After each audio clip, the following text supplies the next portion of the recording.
আসসালামু আলাইকুম ভিউয়ার্স। আজকে আপনাদের সামনে একটা ভিডিও করতে চলেছি। সেটা হচ্ছে আমাদের দেশে নর্মালি শীতকালে রবি মৌসুমে ভুট্টাটা হয়। তো খরিফ মৌসুম, তো এই খরিফ মৌসুম হচ্ছে রবি মৌসুমের পরে মার্চ পর্যন্ত যে মানে সিজনটা থাকে, নভেম্বর থেকে মার্চ। তো রবি মৌসুমের পরের মৌসুমকে আমরা খরিফ মৌসুম বলি। তো সেই মৌসুমে বিভিন্ন জাতের ভুট্টা লাগানো সম্ভব। এগুলো উচ্চ তাপমাত্রা সহনশীল এবং এগুলো হচ্ছে এদের গাছগুলো শক্তপোক্ত এবং বৃষ্টি সহনশীল, এবং এদের এই মোচাগুলো বেশ কাভার দেওয়া থাকে যেন পানিতে নষ্ট না হয়। তো যাই হোক, এগুলো হাই টেম্পারেচার বা এই খরিফ মৌসুমে, এখন যেহেতু মার্চ মাস, এখন লাগাইলে আগামী 110 দিন বা 100+ ডের মধ্যে এগুলো ম্যাচুরিটি আসবে।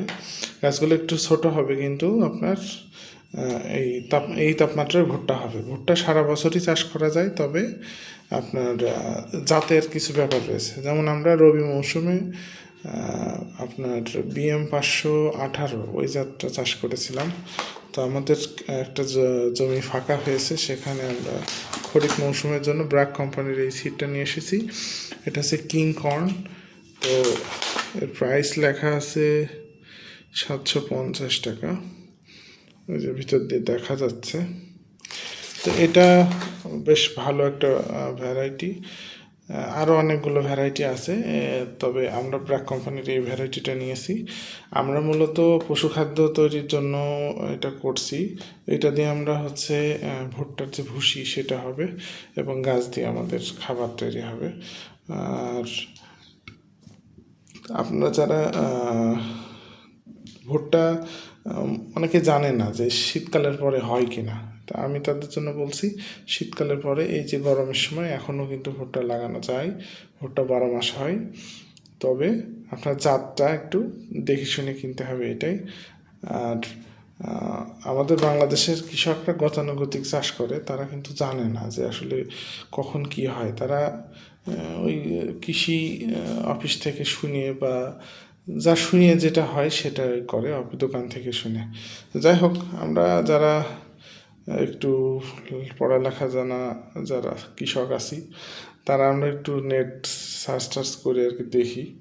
তো যাই হোক, আপনাদের ভিডিওটা করার উদ্দেশ্য হচ্ছে যারা এখন ভাবছেন যে ভুট্টা লাগানো যায় কি না, তাদের জন্য এটা করা, যে হচ্ছে হ্যাঁ, খরিফ মৌসুমে বা এই গরমকালেও লাগানো যাবে, 12 মাস লাগানো যায়, এটা কোনো সমস্যা না। তবে জাতটা একটু নেট দিয়ে সার্চ করে দেখে শুনে নেবেন, এইটাই আর কি কথা। তো আমরা এই বীজটার দাম পড়েছে 750 টাকা করে পার কেজি লেখা। তা ওখানে আমাদের 650 টাকা করে নিয়েছে। হয়তো আর একটু কম নেওয়ার যেত, কিন্তু আমাদের কাছ থেকে এটাই নিয়েছে। যাই হোক ভিউয়ার্স, আমাদের ভিডিওর উদ্দেশ্য হচ্ছে আমাদের কৃষকদের হেল্প করা। যারা পশু খাদ্য গোখাদ্যের জন্য করতে চান, তারা 12 মাসই করতে পারেন। আবার যারা এমনি ভুট্টার জন্য করতে চান, তারাও দেখে শুনে একটু যাচাই বাছাই করে এটা কিনে করলে হবে। ভিউয়ার্স, ভালো থাকবেন।